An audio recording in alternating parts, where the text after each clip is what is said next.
What's up, lore masters? Without a doubt, one of the unfortunate vestiges that generally still exists in today's science fiction is the need for B-movie aspects. This includes people or races dedicated to sex in one form or another. It's largely due to the fact that historically, science fiction wasn't initially considered to be an actual genre. Directors would have to use every trick available in order for the genre to be recognized. These relic tropes of the past are no more plainer than in the species of the Orions. Like many other races, we don't have a ton of alpha canon information on them, unfortunately. However, we do know that the Orions had an exceptionally advanced civilization that prized all kinds of art. Their society would be so advanced that 23rd century historians and scientists would translate medical records from the ruins that would modernize immunization techniques and become required reading at Starfleet Academy. Whether there was a deep social decay leading to the destruction of the overall government or an elaborate ruse to keep most governments off base, in the mid to late 22nd century, the Orions were known for pirate activity,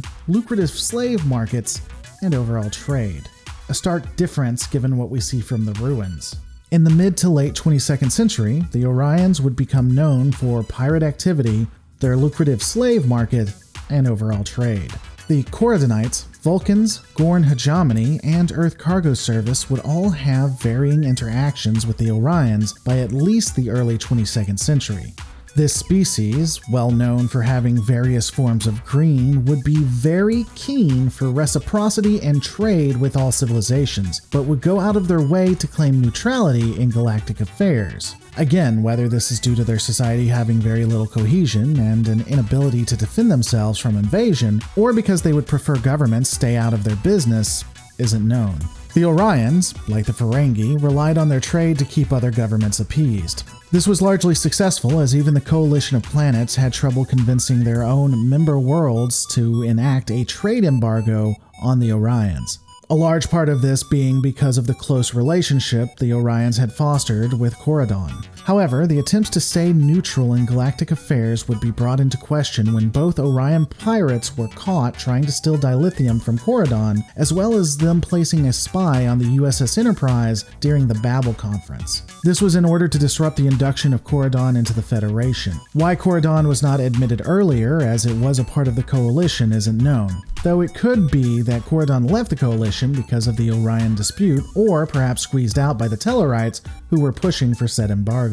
As stated, the Orions would be caught in their attempts to effectively start an interstellar war on the Enterprise between the Federation and Corydon itself. Additionally, in another instance, an Orion vessel would attack a Federation ship, the USS Huron, attempting to steal its dilithium as well as strobolin. The USS Enterprise, again, foiled the plot of the Orions and even prevented them from not only destroying their own ship, but also the Enterprise itself. In theory, their capture might have negatively impacted the neutrality of the Orions, but there didn't appear to be any lasting impacts to this interaction.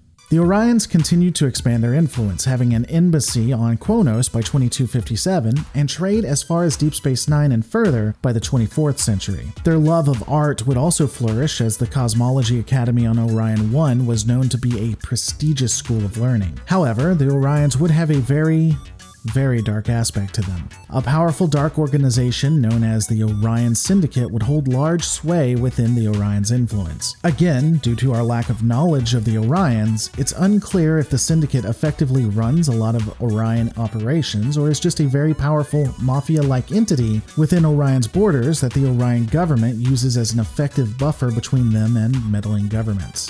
In the early to mid-22nd century, the Syndicate would come to control a large expanse of space next to the Klingon Empire.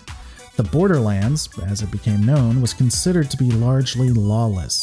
This area would become a point of friction, as the United Earth would send one of their ships into the area to deal with other humans that had hijacked a Klingon vessel. The Syndicate would capture 9 of the Enterprise's crew members and try to sell them on the slave market. The NX-01 Enterprise would save its own, but this would cause issues between the Orions and the United Earth. The Orion Syndicate would continue to work in the background, creating a black market and lucrative trade routes across the galaxy. if not the universe. The Syndicate would begin to allow non-Orions into their ranks. They would have operatives and influencers that reached into the Federation, Klingon Empire, Romulan Star Empire, and elsewhere. The Syndicate was extremely powerful by the mid-24th century and was absolute. If a member betrayed them, they would exact punishment on the member's family. But if one was to serve loyally and even die in the cause, then the Orions would ensure the family was well cared for. There was also a hierarchy that allowed members more influence and information the higher you went up the ladder. The Syndicate would largely stay out of major affairs, though the Dominion and Orions had started negotiations and began courting each other for a possible alliance. This seemingly fell through when the Syndicate was unable to kill a Klingon diplomat in an attempt to cause division within the Federation alliance. As every self-righteous, excessively left-leaning YouTuber will tell you, Star Trek is only for those who are progressive. It is impossible to understand how conservatives could watch it. It is only for liberals. Only liberals will understand and relate intimately with the storyline. It's like being at home for them. They relate to it because this is their lives. Now, I'm saying all this for no reason at all, and it's definitely not related to what the next thing I'm about to talk about, so just rest assured. The Orion culture is probably one of the most toxic cultures that exists in the Star Trek universe, on par with or worse than the Ferengi. The females are horrifically objectified, wearing very little clothing and being presented in front of men as little more than sexual objects. They're playthings. However, this would be a ruse as the women utilize powerful pheromones that increase the adrenaline of males to dangerous levels, causing both aggression and delusion. This would create a sexual sway in which the men do whatever the women want. Many women of other species, including humans, would not be impacted in the same way, actually having headaches and finding these kinds of manipulative females annoying. Ultimately, it meant that Orion women were in control of the men. They ran the society, or at least the Syndicate. Through the use of their body and sexuality, they would control others. These men would do anything for the Orion females, anything they wanted at all, including attacking other women who didn't agree with them. And often they would do this while talking about how wonderful females are and should be treated better than most societies treat them. These white knights wouldn't listen to reason and ultimately have to be subdued for their own good. Again, none of this is related at all to the very, very small and subsection of Star Trek YouTubers and Star Trek Twitter users who talk about how they don't understand how conservatives like Trek, that it's only made for their type of liberalism, because they relate to it. Do not put these two things together. Don't put those words in my mouth. Interestingly, Vulcans would have an immunity to the effects of the Orions. This would include anyone who has mated with a Vulcan as well.